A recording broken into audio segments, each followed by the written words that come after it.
दैनिक जागरण का संपादकीय डिक्टेशन गति 100 शब्द प्रति मिनट स्टार्ट होगा 5 सेकेंड बाद।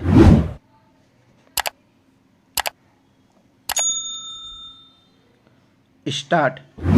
संयुक्त राष्ट्र महासभा में भारतीय विदेश मंत्री एस जयशंकर ने यह कहकर विश्व की बड़ी शक्तियों को आईना दिखाने का ही काम किया कि वह जमाना चला गया जब कुछ देश एजेंडा तय करते थे और यह अपेक्षा करते थे कि अन्य सभी देश उसका अनुसरण करें। यह अच्छा हुआ कि उन्होंने यह कहकर कनाडा और अमेरिका को भी यह जरूरी संदेश देने का काम किया कि राजनीतिक सुविधा से आतंकवाद पर कार्रवाई स्वीकार्य नहीं। ज्ञात हो कि जहां कनाडा खालिस्तानी आतंकियों को संरक्षण देने में लगा हुआ है, वहीं अमेरिका भी खालिस्तान समर्थक चरमपंथियों के प्रति नरमी बरत रहा है। भले ही कनाडा में एक खालिस्तानी आतंकी हरदीप सिंह निज्जर की हत्या पर अमेरिका भारत को नसीहत देने में लगा हो, लेकिन भारतीय विदेश मंत्री के कथन से यह साफ है कि भारत कनाडाई प्रधानमंत्री जस्टिन ट्रूडो के बेतुके आरोपों को कोई महत्व नहीं देने वाला। इन आरोपों का कोई मतलब भी नहीं, क्योंकि हर गुजरते दिन के साथ यही साफ हो रहा है कि जस्टिन ट्रूडो ने संकीर्ण राजनीतिक कारणों से निज्जर की हत्या में भारत का हाथ होने का झूठा आरोप लगाया।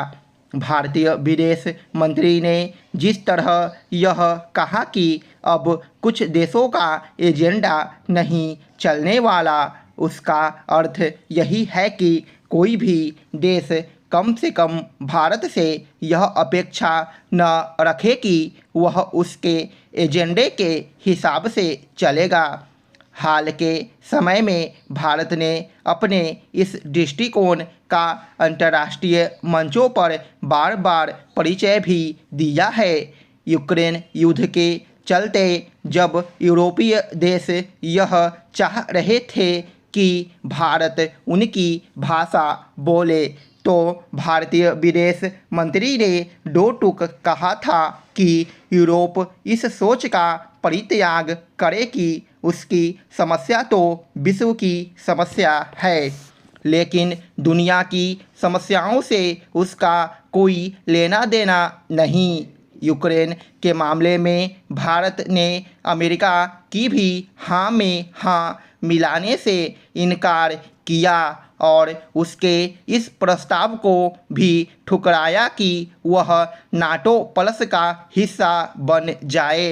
भारत ने ऐसा इसलिए किया क्योंकि वह अपनी स्वतंत्र विदेश नीति पर अड़िग रहना चाहता है। इसी के साथ यह भी एक तथ्य है कि प्रधानमंत्री मोदी ने रूसी राष्ट्रपति पुतिन से साफ तौर पर यह कहा था कि यह युग युद्ध का नहीं है। भारत जिस भाषा का उपयोग अमेरिका या यूरोप के संदर्भ में कर रहा है, उसी का इस्तेमाल चीन को लेकर भी कर रहा है। भारत ने चीन को यह संदेश देने में कोई कोर कसर नहीं उठा रखी है कि जब तक सीमा पर पहले जैसी स्थिति बहाल नहीं हो जाती, तब तक उससे संबंध सामान्य नहीं हो सकते। इसी कारण प्रधानमंत्री मोदी ने ब्रिक्स सम्मेलन में चीनी राष्ट्रपति को भाव नहीं दिया था। वास्तव में इसी कारण चीन ने नया नक्शा जारी करके अरुणाचल प्रदेश पर अपना दावा जताकर अपनी खींच निकाली थी। स्टॉप।